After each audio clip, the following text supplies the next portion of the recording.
Sedangkan dirinya aja ndak benar, bagaimana dia mau cari tahu ijazah? Maksudnya rekam jejak gimana nih maksudnya? Gimana? Ya saat dia menjadi menteri kan, ya bawa pulang panci ngawur ini, bohong ini, bohong. Bukan rasa. Faktanya dia tampilan beriman, tapi hatinya beracun. Kenapa? Ya. Gimana Oke Zoners? Seru kan episode Rakyat Bersuara kali ini? Sebelum lanjut nonton, jangan lupa like, komen, dan subscribe. Kalau udah, yuk kita lanjut nonton lagi. Ini judulnya Rakyat Bersuara, bukan pembohong bersuara. Jadi saya sebagai rakyat, saya harus menggunakan suara saya. Tadi Roy katakan bahwa UGM tidak bersalah. Sekarang kalau UGM tidak bersalah, berarti Anda menuduh Pak Jokowi mencetak ijazah itu, membuat ijazah itu. Nah, kalau memang benar Pak Jokowi membuat ijazah itu, yang harus menuntut Pak Jokowi adalah UGM-nya, bukan Anda. Kenapa Anda sibuk? Kenapa Anda sibuk? Karena apa? Mencari panggung. Hari ini saya akan robohkan panggung kalian. Saya hadir di sini. Bagaimana untuk saya menantang kamu, Roy, dengan membawa ijazah palsu? Padahal sebenarnya dia ini udah tahu loh bahwa ijazah itu asli. Tetapi begitu mereka mainkan. Bentar, Bu, Ibu, sengaja mainkan. Ibu yakin, saya boleh pinjam sebentar Mas Roy ya? Iya. Boleh. Menurut Mbak Diana, ijazah nggak sampai otaknya untuk ngecek itu. Jangan salah. Saya pinjam bentar ya. Otak sampai tidak membawa pulang panci. Saya mau tanya, menurut Mbak Diana ini ijazahnya asli? Berita asli, bohong dipercaya ya, ini kan itu fotokopi, kita tidak bisa membilang asli. Nah, ini legalisir. Harus ada aslinya. Ya. Setuju. Tidak bisa digunakan. Tidak bisa saya bilang ini asli. Harus kita buktikan dengan yang asli. Bahwa tidak bisa digunakan. Dikatakan Mas Roy. Roy permainan, udahlah Roy, mukanya aja kelihatan. Bahwa tadi Mbak katakan Mas Roy telah berbohong. Atas pernyataan yang mengatakan bahwa ini adalah ijazah. Mereka cari panggung. Yang bohong itu yang janji mau atas mengatakan bahwa ijazah ini adalah palsu. Ya. Artinya Mbak meyakini ini kan sifat negasi aja. Mbak meyakini ijazah ini harusnya asli. Harus dibandingkan dengan yang asli. Saya harus dibandingkan dengan yang asli. Masalah itu saya keberatan kalau ditunjuk itu untuk bahwa itu adalah asli. Fotokopi. Nggak bisa dijadikan alat bukti. Tidak bisa, benar. Dalam hukum itu alat bukti itu adalah asli. Ya. Itu harus kita tunjukkan dengan yang asli. Dan memang sebentar, kalau seandainya Mbak tidak bisa menyimpulkan hal ini, bagaimana kemudian bisa menyimpulkan bahwa Mas Roy bohong? Ya, karena begini, bisa. Ya, karena gimana? begini, Bang ya, kalau saya bilang ya, kalau yang menanyakan ijazah itu umpamanya Puan Maharani atau AY, saya percaya. Tetapi kalau Roy Suryo, nggak, maksudnya kan apa kita nih? udah tahu dia. Roy Suryo ini kan ini mulai awal, ya saya kasih tahu loh, tidak ada ini orang ini ngomong tidak apa? ada tokoh-tokoh yang bermasalah Gak yang jelas bertanya ini, hanya Roy Suryo. Karena ini maksudnya rekam jejak, track record. ya, track recordnya dia. Kalau orang mencari kebenaran, kan dia harus tahu dirinya benar dulu, baru dia cari tahu kebenaran. Sedangkan dirinya aja ndak benar, bagaimana dia mau cari tahu ijazah? Maksudnya rekam jejak gimana nih maksudnya? Gimana? Ya saat dia menjadi menteri kan, ya bawa pulang panci ngawur ini, bohong ini, bohong. Tahu saya. Bohong kamu, bohong besar kamu. Panci di perumahan menteri. Orang nggak ngerti putusan pengadilan kayak gini nih. Udah deh, kacau orang ini. Kacau dari mana? Kacau. Saya tahu lu hanya mencari panggung panjang dengan ijazah. Kamu itu cari panggung. Padahal udah deh, buka baju aja deh. Sesuai janjinya aja deh. Oke, sesuai janjinya kalau aja. Gini, oke, katakanlah Mas Roy rekam orang jejak. ini dikenal di Indonesia sebagai orang yang janji mau buka baju. Itu aja udah.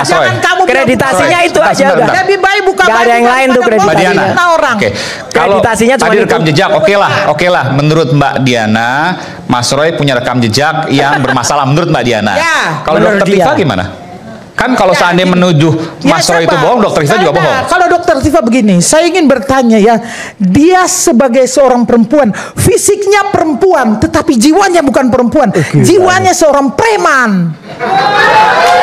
Maksudnya gimana? Tampilannya, kalau lihat tampilannya, Mbak, gini, kita bicara soal data, fakta. Begitu, fakta itu. Bukan perasaan. Bukan rasa. Faktanya dia tampilan beriman, tapi hatinya beracun. Kenapa saya katakan? Kenapa?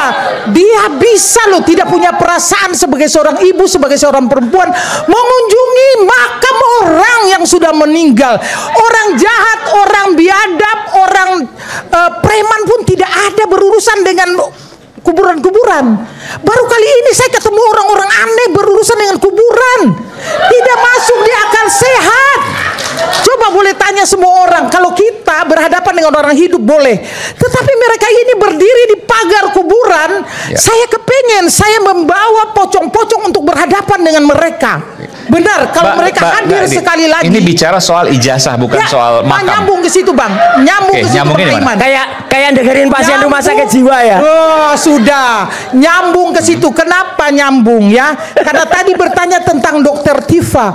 Yang saya memang melihat ya, orang ini penampilannya imani, tetapi hatinya kok beracun. Ya, kembali lagi. Oke. Saya ke Pak Boy aja deh. Pak Boy, gimana Pak Boy? Oke. Begini, Bung Aiman. Ya. Kalau kata orang tua kayak putrane sopo. Nggak, saya mau sampaikan begini. Sopo sing nyolong iku. Sebentar. Tadi katakan, karena yang baru adalah Mas Roy, ini sedang disidik kasusnya, Dokter Tifa juga. Tapi ketika mendapatkan, ini pertanyaan saya yang paling mendasar ya, kita mendapatkan legalisir, fotokopi legalisir dari KPU DKI Jakarta dan KPU Pusat, justru malah menyatakan ijazah 99,9% palsu. Artinya yang sedang dilakukan penyidikan, tapi kemudian yakin mengatakan dari penyidikan yang tengah dilakukan. Jadi maksud saya gini, ini kan tadi awalnya saya sampaikan, ini nantang penegak hukum dong gitu. Silakan. Ya, terima kasih Bung Aiman. Disidik karena itu, lalu malah menyatakan bahwa iya, memang itu gitu, bahwa palsu. Kita kan sudah tahu kan gayanya Mas Roy kan begitu gayanya, ya kan, timnya seperti itu. Kalau kita tanggapi kita bisa jadi gila, Pak. Jadi biarkan saja dia ngomong narasi-narasi tanpa valid buktinya, itu nggak ada bermanfaat sebetulnya. Hanya mempengaruhi masyarakat supaya membela beliau dan kawan-kawan itu. Jadi kita diskusi apa nih malam ini? Diskusi ijazah atau ijazah Sylvester? Ini kan kasusnya Mas Roy didesak untuk dinaikkan tersangka. Ya. Tapi justru malah Mas Roy menantang dalam tanda kutip ya, karena mengatakan bahwa ijazah itu palsu. Padahal karena itulah Mas Roy disidik, kan begitu? Iya, kan itu saya bilang tadi, ini kan gaya beliau. Jadi karena belum jadi TSK, makanya banyak ngomong begini. Nanti kalau sudah TSK kan pasti bicaranya pasti beda. Anda yakin pasti akan TSK? Iya, pasti beda. Jadi nggak apa-apa. Kebebasan berbicara Mas Roy ngomong seenaknya. Oh, nggak apa-apa. Terserah ngomong aja. Ancaman orang-orang itu tersangka sudah 3 bulan yang lalu, 4 bulan yang lalu. Mana? Baik, nggak ada. Izin ya.